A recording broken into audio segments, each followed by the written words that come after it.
Tranquila é a voz do meu Salvador,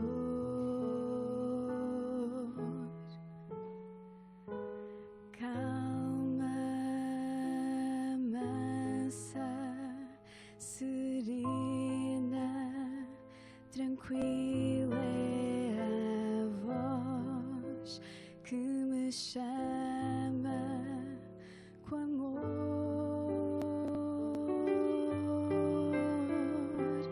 Devo atender ao convite amável e sim responder ao chamado incansável, pois calma, mansa, serena, tranquila é a voz do querido Jesus, e sua voz não vai estar no forte vento, no terremoto ou no fogo intenso, mas na tranquila brisa sussurrar.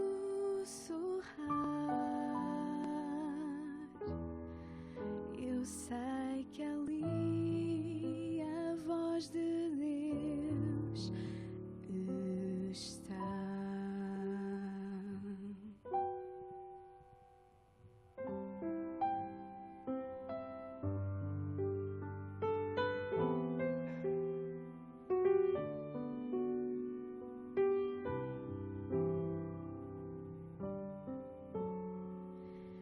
Calma, mansa, serena, tranquila é a voz do meu Salvador.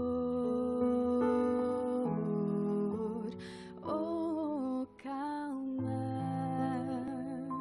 mansa e serena, tranquila é a voz que me chama com amor.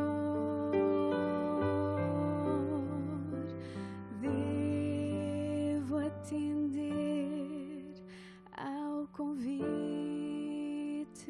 amável e sim responder ao chamado incansável, pois calma, mansa, serena, tranquila é a voz do querido Jesus.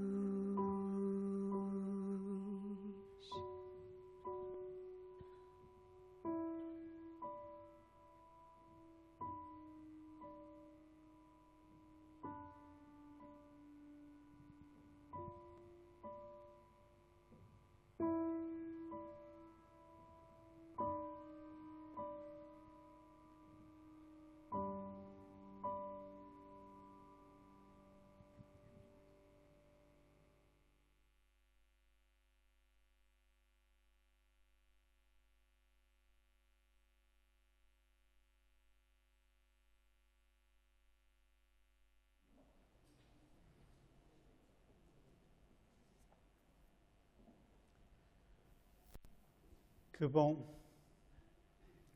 podermos ter este cântico que nos ajudou a serenar, a acalmar, a podermos predispor a nossa mente, o nosso coração, para ouvirmos a palavra do Senhor. Agradeço ao Senhor por este cântico, por esta jovem que nos trouxe este cântico, que nos eleva, nos acalma e nos sossega para ouvirmos o Espírito do Senhor falar aos nossos corações. Desejo saudar todos os irmãos e, de uma forma especial, desejo transmitir, a pedido dos nossos anciãos e em nome da Igreja, as condolências ao Abílio, à sua família, pela perda da sua mãe, que esta semana foi a sepultar. Que o Senhor vos anime, vos conforte e que esteja em vosso coração a esperança do regresso de Jesus, para que, se for da sua vontade, possam então alegrar-se com esse grande acontecimento. Vamos abrir a palavra de Deus e vamos abri-la no livro de Isaías, capítulo 21.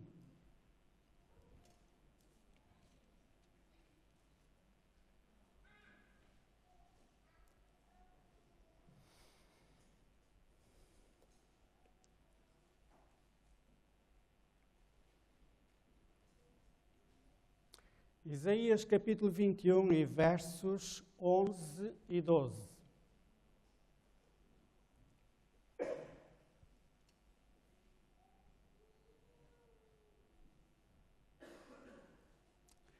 Diz então a palavra do Senhor: Oráculo acerca de Dumá. Gritam-me de Seir: guarda o que resta da noite. Guarda o que resta da noite. Disse o guarda: vem amanhã, mas também vem a noite. Se quereis perguntar, perguntai, voltai e vinde. Convidava os meus irmãos neste momento a inclinar o vosso rosto e vamos orar para que o Senhor nos dê sabedoria para a exposição da sua palavra. Ó Santo e Eterno Deus, chegou o momento, Senhor, de abrirmos a tua palavra, de falarmos dela. E queremos, Senhor, pedir que seja o teu Espírito a abrir o nosso coração, o nosso entendimento para entender o que nos queres ensinar esta manhã. E a predispor, Senhor, os nossos corações de uma forma calma e tranquila para ouvir a tua voz falar a cada um de nós. Tu conheces-nos, Senhor, cada um. Conheces os nossos corações, conheces também o motivo que nos trouxe à tua casa esta manhã. E assim, Senhor, que possas preencher aquilo que o nosso coração anseia esta manhã. Te pedimos estas graças em nome de Jesus. Amém.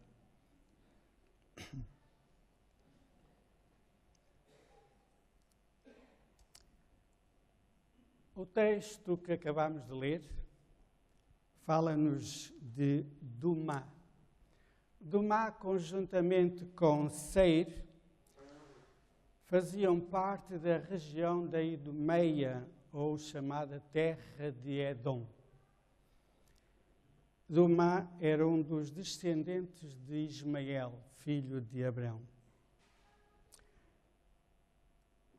O profeta anuncia uma sentença.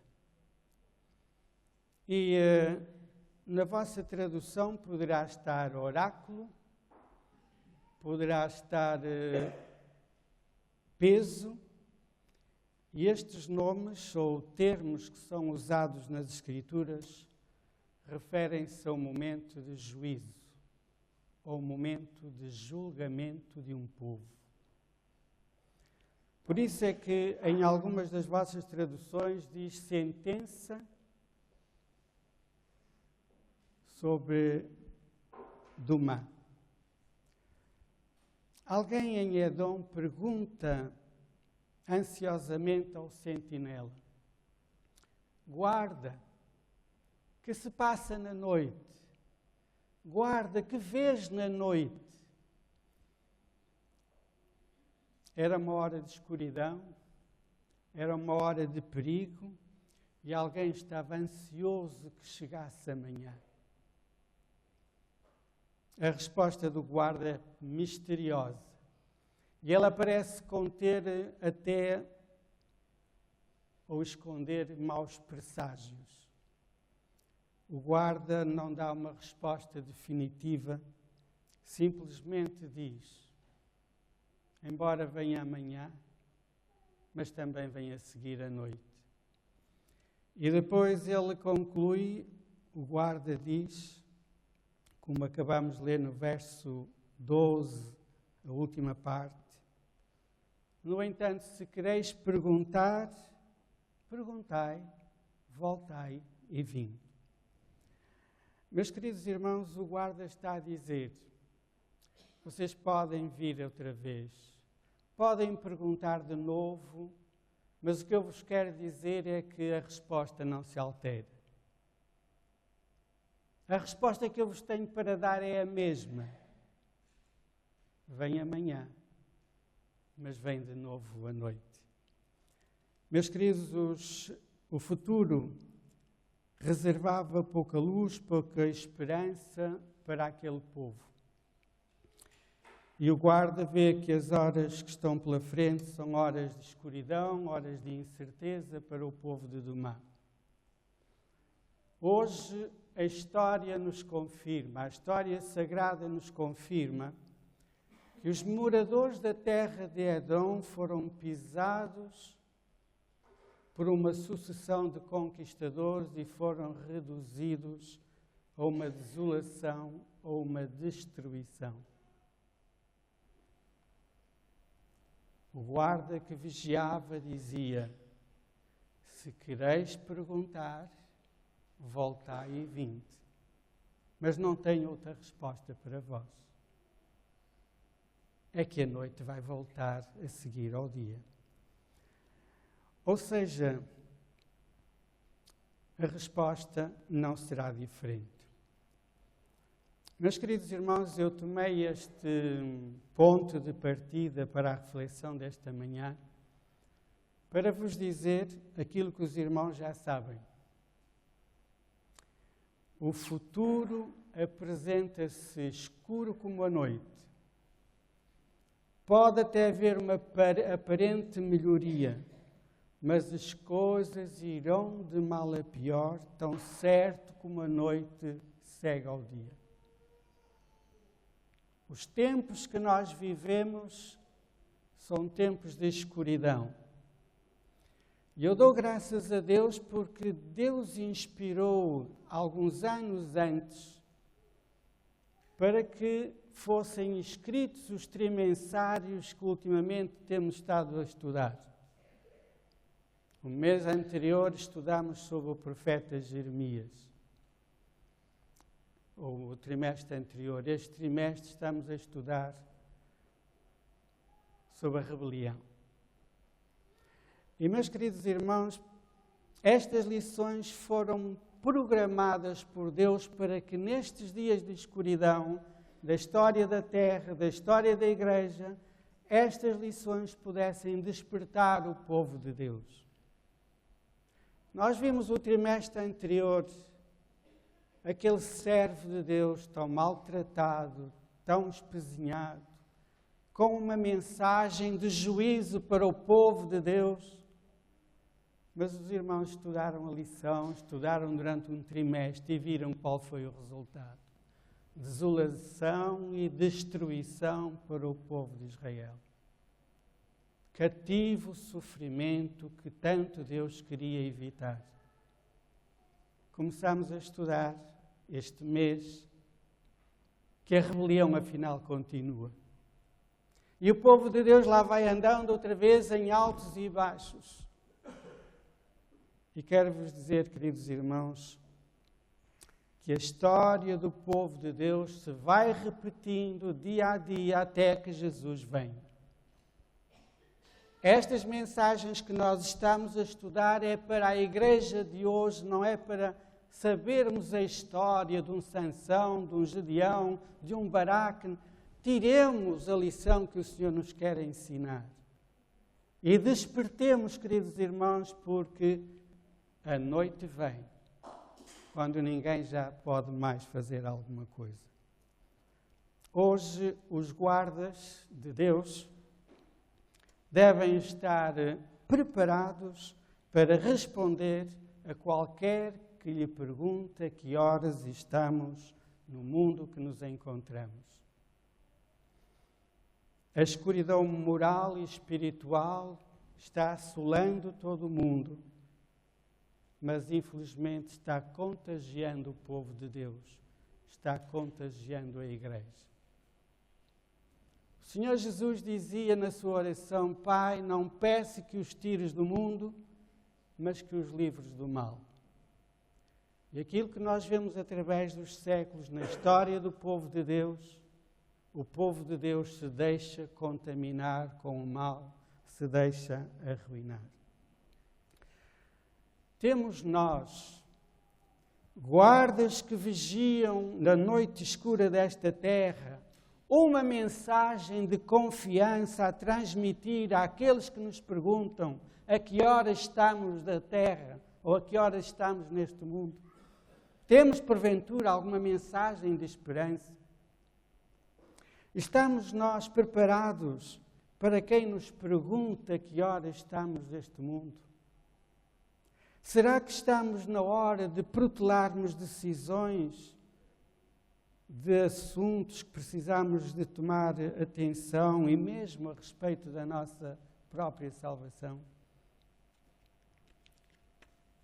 Será que estamos em hora de deixarmos para amanhã o buscar o perdão de Deus, o buscar o arrependimento, o buscar a reconciliação entre os irmãos, buscar a libertação de tudo aquilo que nos impede para estar prontos para o encontro com o nosso Salvador? Meus queridos irmãos, se vos fizessem, cada um de vós individualmente, a pergunta: amigo, será que as coisas vão melhorar? Será que é verdade que Cristo vai voltar? Que resposta terias para dar a essa pessoa que te perguntasse? Que resposta darias? Que convicção manifestarias na tua resposta a essa pessoa que te perguntasse? Será que o meu estilo de vida revela uma preparação, uma agitação da alma, um estado de vigilância de um guarda desperto e atento?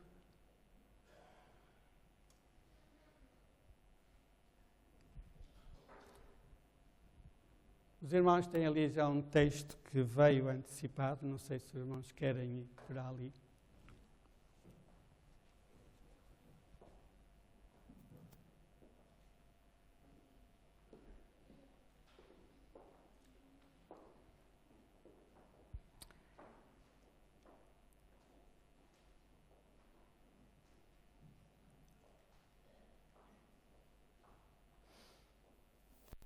Diz-nos então a pena inspirada, os irmãos então me podem acompanhar.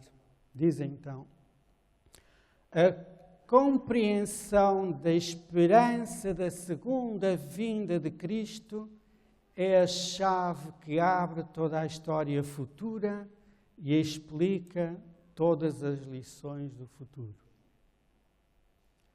A voz do vigia fiel precisa ser ouvida agora ao longo de toda a fileira. Vem amanhã e também à noite. Deve a trombeta dar sonido certo, pois estamos no grande dia da preparação do Senhor.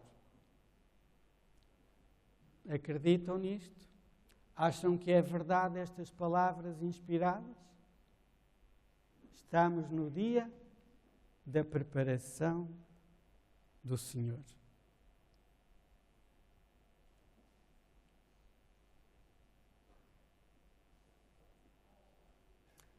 Todos os sermões que proferimos, ou que proferirmos, devem revelar claramente que estamos esperando a vinda do Filho de Deus, e por ela trabalhando e orando. Sua vinda é a nossa esperança. Esta esperança deve estar vinculada com todas as nossas palavras e atos, com todos os nossos relacionamentos e amizade. Quantos sermões devem falar sobre a vinda de Jesus? Segundo o texto inspirado. Todos os sermões que preferirmos devem revelar claramente que estamos esperando a vinda do Filho de Deus. Oxalá o povo de Deus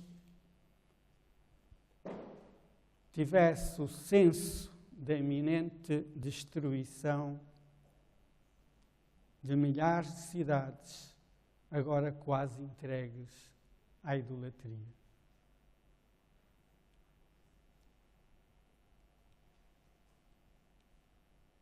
Pedi ajuda à cabine.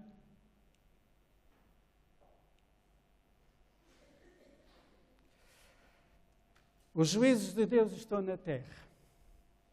As guerras e rumores de guerra, as destruições pelo fogo e inundações, dizem claramente que o tempo da angústia que aumentará até ao fim está às portas. Não temos tempo a perder. O mundo está insuflado pelo espírito de guerra. As profecias do capítulo 11 de Daniel já alcançaram quase o seu final cumprimento. Meus queridos irmãos, isto foi escrito em 1904. Nós hoje, o Senhor nos dá a graça de podermos ver com os nossos próprios olhos, ouvir com os nossos próprios ouvidos, que esta é verdade, é real, que isto é o tempo que nós estamos a viver. Terrível quadro da condição do mundo foi apresentado diante de mim. A imoralidade está em toda a parte. A licenciosidade é o pecado especial deste século. Jamais o vício levantou sua deformada cabeça com tanta ousadia. O povo parece insensibilizado e os amantes da virtude e da verdadeira piedade quase se sentem desencorajar por sua ousadia, força e predomínio. A superabundante iniquidade não está confinada meramente ao incrédulo e escarnecedor. Oxalá fosse este o caso, mas não é. Oxalá. Muitos homens e mulheres que professam a religião de Cristo são culpados. Mesmo alguns que professam estar esperando o seu aparecimento. Até me custa ler esta frase. Ou mesmo alguns que professam estar esperando o seu aparecimento, não estão melhor preparados para este evento que o próprio Satanás. Não se estão purificando de toda a poluição. Por tanto tempo eles têm estado a servir a seus desejos sensuais, que lhes parece natural ter pensamentos impuros e imaginação corrompida.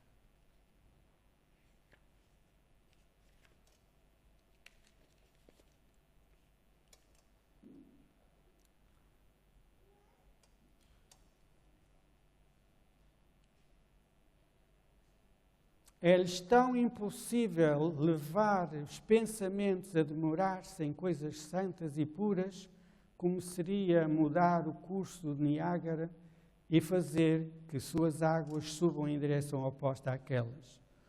Todo cristão devia aprender a conter suas paixões e a deixar-se controlar pelo princípio.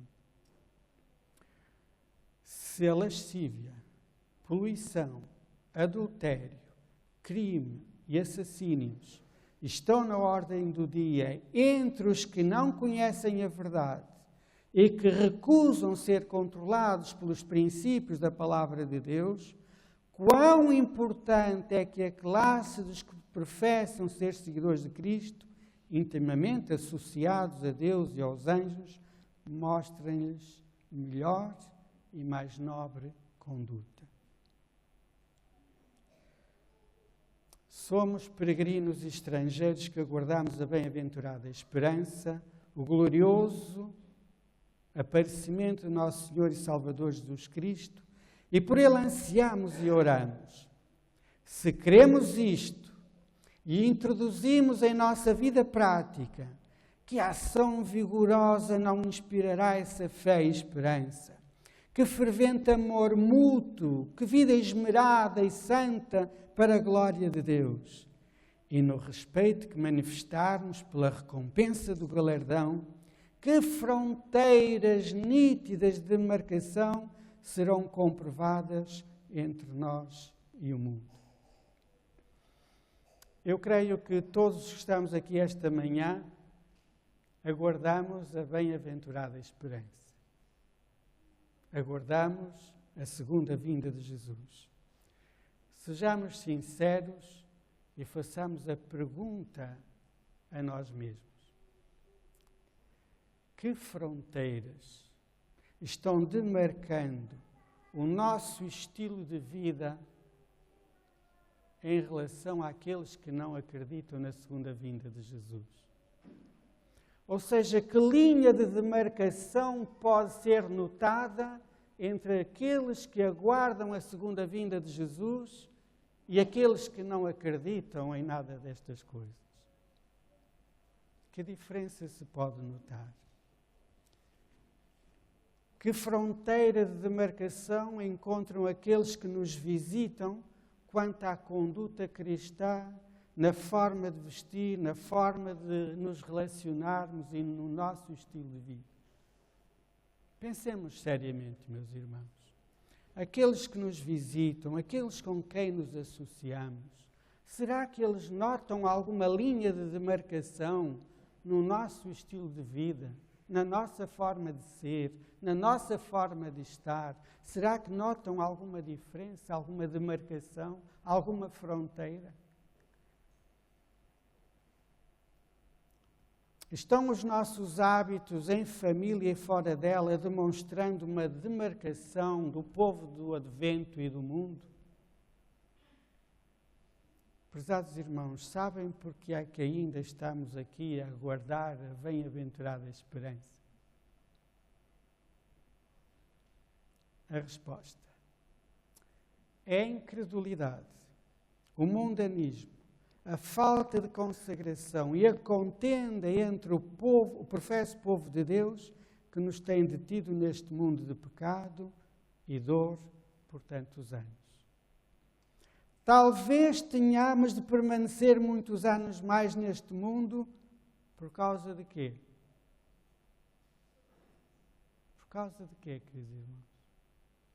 Por causa da insubordinação, como aconteceu com os filhos de Israel.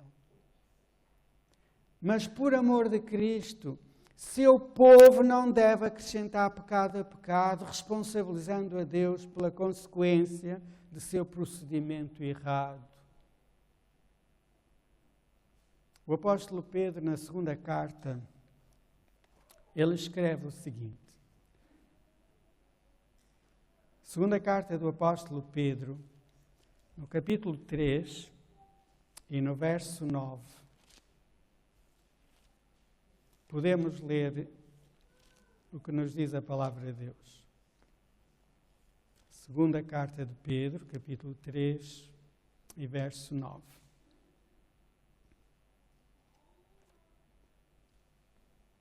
Diz o verso 9: O Senhor não retarda a sua promessa, ainda que alguns a tenham por tardia. Ele é longânimo para convosco, não querendo que ninguém se perca, senão que todos venham a arrepender-se.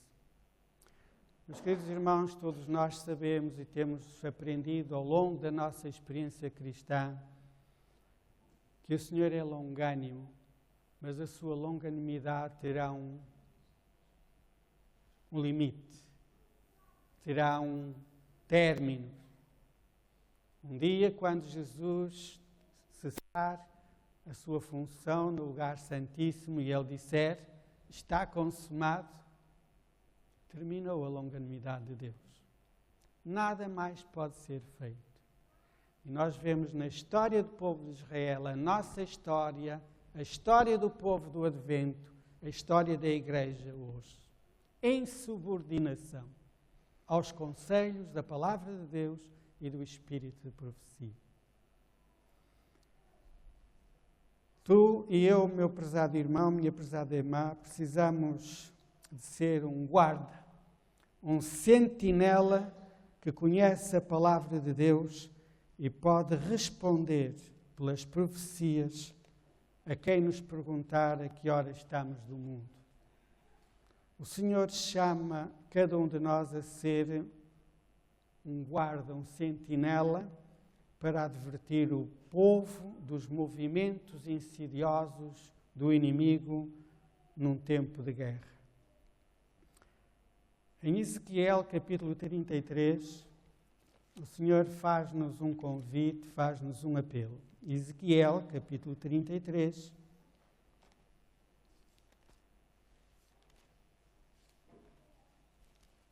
E vejamos os versos, a partir do verso 7. Ezequiel 33, verso 7.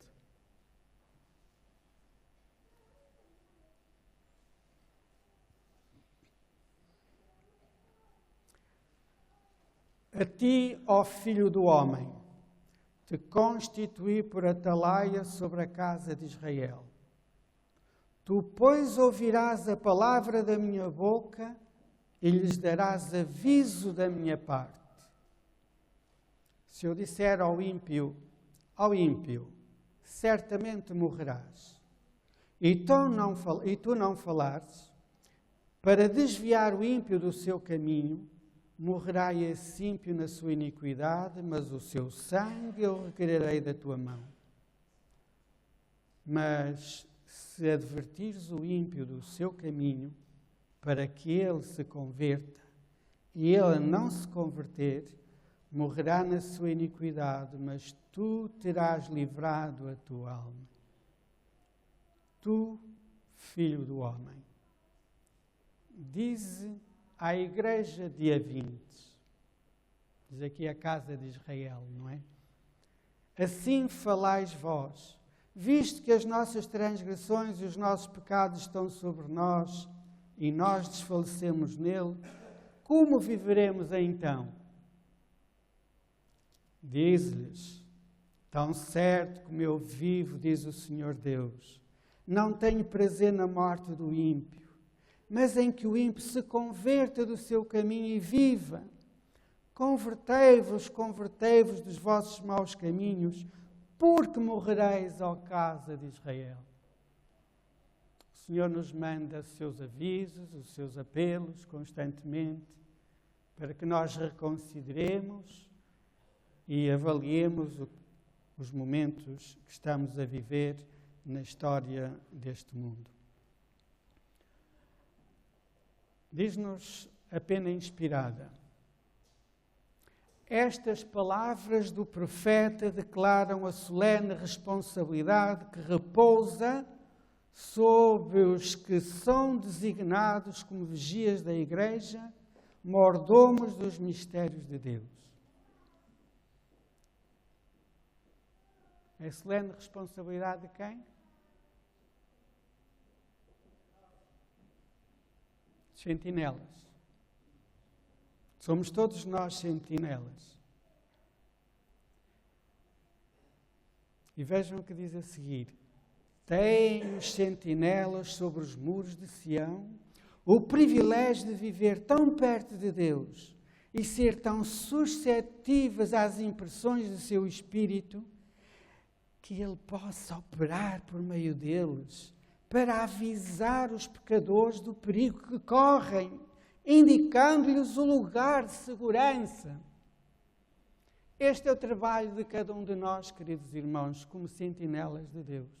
Mostrar que há um porto seguro, que há um caminho de segurança, que há um abrigo onde nos podemos refugiar. Mas é nestes momentos de perigo que a Igreja precisa de ser advertida, de ser avisada, de ser alertada. Temos uma grande responsabilidade pela frente. Temos uma longa jornada para caminhar. E tu e eu precisamos de ser agitados, sacudidos, porque a noite se aproxima. Depois de uma longa noite escura, será que há alguma esperança no amanhecer? Que podes tu responder ao que se passa na noite? O sentinela responde por meio da palavra de Deus e por meio das profecias a que horas estamos na noite. Queridos irmãos, chega primeiro a manhã, traz luz, traz paz ao coração, traz uma nova oportunidade para tomarmos decisões, porque vem a noite, vem a angústia, vem o sofrimento e vem a calamidade. Eu imagino que a grande parte de vós que estáis aqui esta manhã, já em algum momento da vida passaste uma noite em dor, em sofrimento, e que muitas vezes olhastes para o relógio a ver que horas eram, ansiosos que chegasse amanhã, porque amanhã parece que traz mais alegria, parece que se pode respirar melhor, parece que estamos como a salvo, mesmo com dores. E a situação aqui nos apresenta assim: guarda, que horas são da noite? E o guarda responde: vem amanhã, mas vem logo à noite outra vez. Pode vir um período de alívio no sofrimento, mas a noite vai chegar outra vez. Se amanhã da juventude e saúde, ou melhor, se há uma manhã de juventude e saúde, por certo chegará uma noite de doença, de dor, de sofrimento, de envelhecimento e de morte. E é por isso que Provérbios, quando escrevem Eclesiastes, um provérbio que os irmãos conhecem bem, ou um pensamento que se encontra em Eclesiastes 12, verso 1, que nos diz: lembra-te do teu Criador nos dias da tua mocidade. Antes que venham os maus dias e cheguem os anos dos quais venhas a dizer: não tenho neles contentamento. Prezados irmãos, é quando temos vigor, quando temos saúde, quando temos sanidade mental para tomar decisões, que precisamos pôr a nossa vida em harmonia com a vontade de Deus.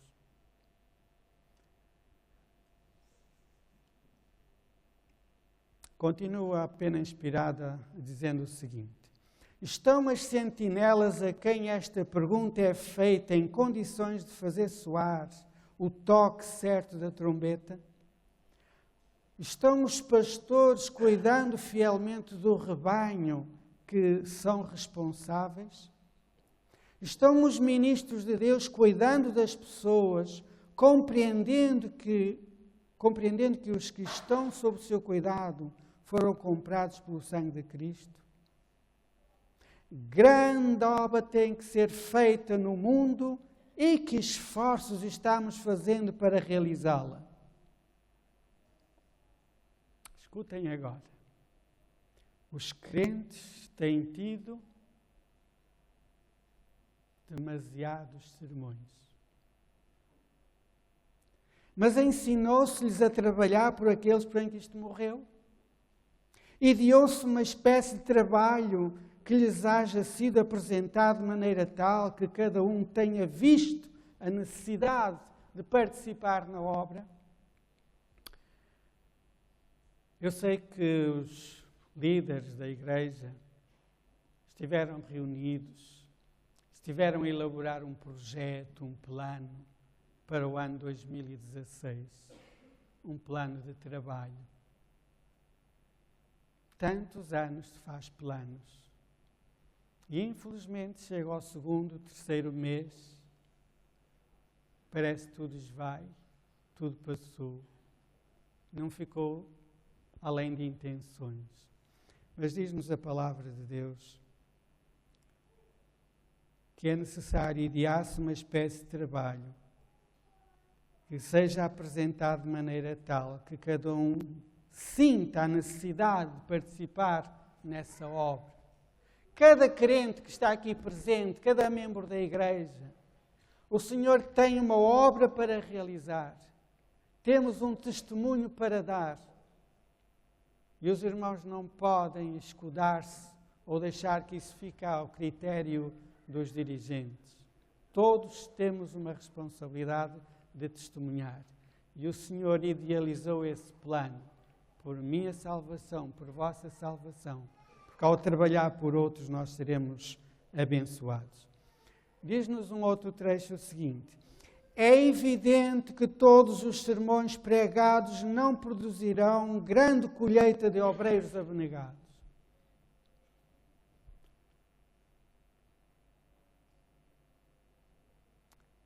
Porquê, irmãos? Os sermões não estão a fazer efeito nenhum? Sermão após sermão, sábado após sábado, e diz-nos a pena inspirada por Deus que é evidente que todos os sermões pregados não produziram grande colheita de obreiros abnegados. Deve considerar-se que este assunto envolve mais graves resultados. Está em jogo o nosso destino eterno. As igrejas estão definhando porque os seus talentos não foram empregados para difundir a luz. Devem ser dadas instruções cuidadosas, que serão como lições do Mestre, para que todos utilizem a sua luz. Os que têm a supervisão das igrejas devem escolher membros capazes e confiar-lhes responsabilidade, dando-lhes ao mesmo tempo instruções quanto a como melhor servir e beneficiar os outros. Meus queridos irmãos, há duas frases que eu gostaria de salientar neste pensamento. A primeira diz-nos que é evidente que todos os sermões pregados não produziram grande colheita de obreiros abnegados. E a segunda, as igrejas estão definhando porque os seus talentos não foram empregados para difundir a luz. Cada sermão que é ouvido cada sábado por cada um de nós pode provocar duas atitudes. Ou me faz refletir que preciso de pensar seriamente na minha vida e, com a ajuda de Deus, mudar o que precisa de ser mudado para a minha salvação, ou então me vai endurecer o coração, vou rejeitar a mensagem e vou tomar uma atitude de rebelião, como aconteceu com o povo de Israel, como aconteceu com Faraó. A mensagem ou amolece ou endurece. Se o coração de Faraó foi endurecido, foi por causa da mensagem. E nós podemos endurecer o nosso coração porque a mensagem não nos agrada. Ou então podemos render-nos à mensagem e a mensagem vai fazer o seu efeito. Por isso, queridos irmãos, é evidente que todos os sermões pregados não produziram grande colheita de obreiros abnegados. Cada um de nós é um obreiro de Deus. Como já foi aqui dito, cada crente que nasce na igreja nasce como um missionário. As igrejas estão definhando porque os seus talentos não foram empregados para difundir a luz. Será que está a acontecer nesta igreja? Será que é verdade esta expressão para a igreja de Avintes? Sim ou não? Estão em dúvida? Estão em dúvida ou não? Queridos irmãos, os obreiros abnegados és tu e eu. E se o Senhor te concede um talento ou mais do que um talento, se ele não é emprego para difundir a luz, então os sermões que tens ouvido não têm feito efeito. Não têm tido efeito nenhum. Se eu venho à igreja cada sábado e ouço um sermão, e esse sermão me consolou, me encher. Sim, hoje eu gostei imenso. O pregador falou alto, falou bem, me agradou, ficou contente. Então me emocionou. Eu vou para casa emocionado. Mas se não passa daí, esse sermão se vai evaporar. Ou não me agradou nada. Aquele pregador falou, olha, nem entendi nada do que ele disse. Queridos irmãos, é um problema que a igreja está sentindo. Diz que a igreja está definhando. Se a igreja não estivesse a definhar, estava desperta. E quando se faz um convite para nos juntarmos, para irmos testemunhar, a igreja correspondia. Mas se ela não corresponde, é sinal, como diz a pena inspirada, a igreja está a definhar e precisamos ter cuidado. Guarda que horas são da noite. Voltemos ao livro de Romanos, capítulo 13, ou vamos ao livro de Romanos, capítulo 13, e vamos ler o verso 11. Romanos, capítulo 13 e verso 11.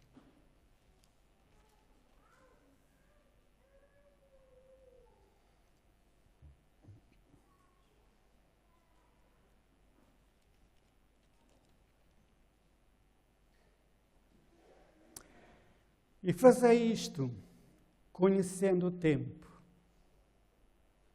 Já é hora de despertarmos do sono, porque a nossa salvação está agora mais perto, ou mais perto de nós, de quando aceitamos a fé.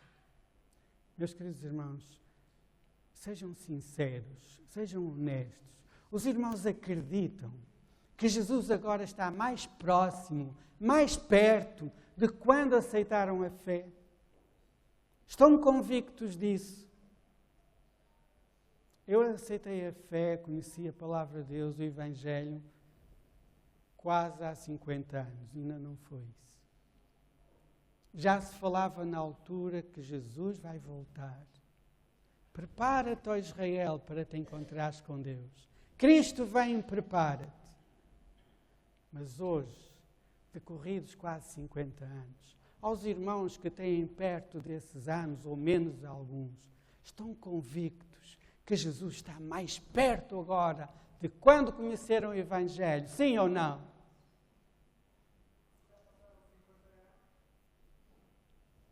Ainda poderá estar longe para alguns. Queridos irmãos, se estamos atentos, se estamos a vigiar, nós sabemos que Cristo está perto, que os acontecimentos nos mostram que é real, que é verdadeiro e que muito breve Jesus vai voltar. É hora de despertarmos do sono.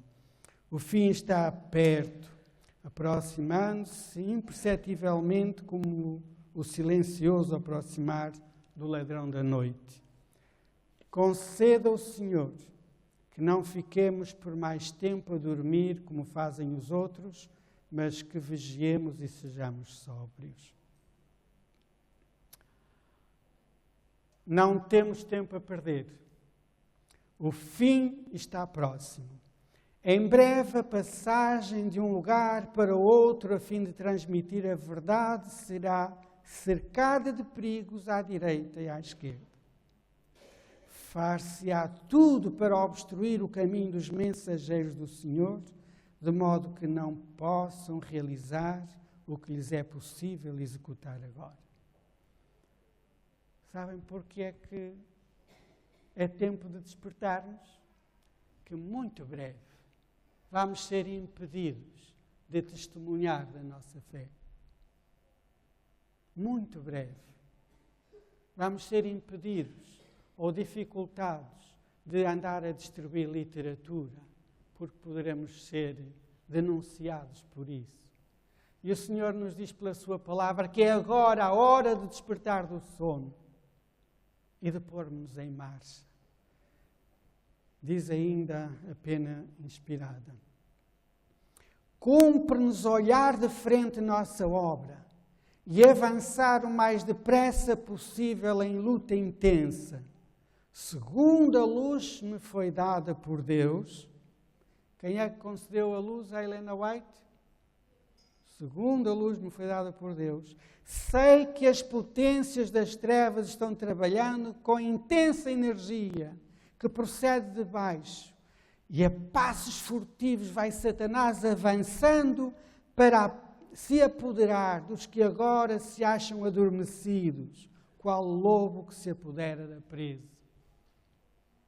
Por isso é hora de despertarmos. É hora de nos pormos em marcha. Temos agora advertências temos agora advertências que nos é possível dar, uma obra que nos é concedida fazer. Em breve, porém, será mais difícil do que podemos imaginar. Ajuda-nos, Deus, a conservar-nos na vereda da luz, trabalhar com os olhos fixos em Jesus, nosso líder, e paciente e perseverantemente avançar para a vitória. Temos advertências agora que nos é possível dar, uma obra que nos é possível fazer. Em breve, porém, será mais difícil do que podemos imaginar. Sabem, queridos irmãos, alguma vez eu falei, mas os irmãos depois poderão procurar. Nunca nos foi revelado o conteúdo da lei da liberdade religiosa. Com a lei da liberdade religiosa foram introduzidos, nas várias congregações religiosas, vários princípios. Até os pastores deixaram de ser pastores para passarem a ser ministros do culto. Mas também nessa lei da liberdade religiosa, diz-nos que se eu vou na rua, abordo uma pessoa qualquer para lhe oferecer um folheto ou falar da mensagem, por essa lei de liberdade religiosa, essa pessoa pode me denunciar às autoridades e eu ser incomodado por isso, ou se ter que responder por isso. Eu bater à porta para oferecer literatura e ser acusado por isso. Essa lei está aprovada, não está ainda em atividade no seu todo. E se os nossos irmãos repararem nos programas que nós temos, nos caminhos, no Fé dos Homens, etc., os irmãos vão ver que os programas que são apresentados são programas do Fórum Comum. Porquê? Porque não pode haver choque de doutrinas nesses programas. E o próprio Papa há tempos dizia: quem disser mal da minha mãe, que é a Igreja, ele vai levar o murro. Diz-nos a pena inspirada, queridos irmãos, que o tempo vai ser de tal forma difícil que nós não podemos imaginar. E nós estamos a desperdiçar o tempo que o Senhor nos concede agora para testemunhar. O tempo da angústia, como nunca houve, está prestes a manifestar-se sobre nós. E necessitaremos de uma experiência que agora não possuímos e que muitos são demasiado indolentes para obter. Solene coisa é morrer, mas muito mais solene é viver. Atenção agora, todo o pensamento e palavra, ato de nossa vida será novamente enfrentado. O que fazemos de nós mesmos no tempo da graça, isso havemos de permanecer por toda a eternidade. A morte traz a dissolução do corpo, mas não opera mudança no caráter. A vinda de Cristo não muda o caráter.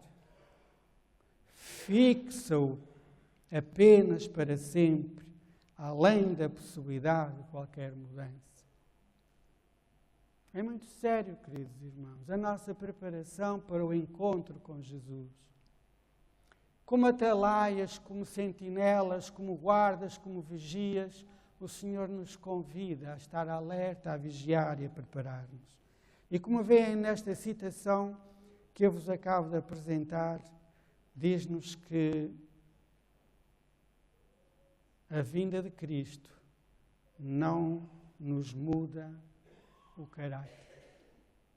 Não esperem que com a vinda de Cristo vai fazer um clique e os nossos temperamentos que não estão transformados, nem os nossos pensamentos dominados ou controlados, que isso vai ser mudado assim. Como estivermos quando Jesus vier, é assim que vai estar. A forma como morremos, o nosso pensamento como ele estiver e a nossa vida que tivermos, é assim que vamos ressuscitar. Diz a pena inspirada, confirma a palavra de Deus, morte não opera mudança no caráter. A vinda de Cristo não nos muda o caráter. Fixa-o para sempre, além da possibilidade de qualquer mudança. Pensemos seriamente. Vou concluir indo à segunda carta de Pedro, capítulo 3, segunda carta de Pedro, capítulo 3, e vamos ler os versos 9 a 14. Segunda carta de Pedro, capítulo 13, 9 a 14. Diz-nos a palavra de Deus.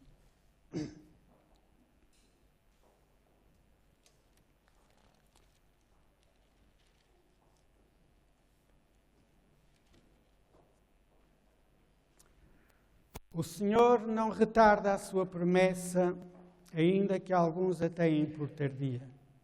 Ele é longânimo para convosco, não querendo que ninguém se perca, senão que todos venham a arrepender-se. Mas o dia do Senhor virá como ladrão. Os céus passarão com grande estrondo, e os elementos ardentes se desfarão, e a terra e as suas obras que nela há serão descobertas. Havendo, pois, de perecer todas estas coisas, que pessoas não deveis ser em santidade e piedade, aguardando e desejando ardentemente a vinda do dia de Deus, em que os céus em fogo se dissolverão e os elementos ardendo se fundirão. Mas nós, segundo a sua promessa, aguardamos novos céus e nova terra, nos quais habita a justiça. Pelo que, amados, aguardando estas coisas, procurai que deles sejais achados imaculados e irrepreensíveis em paz. Amém.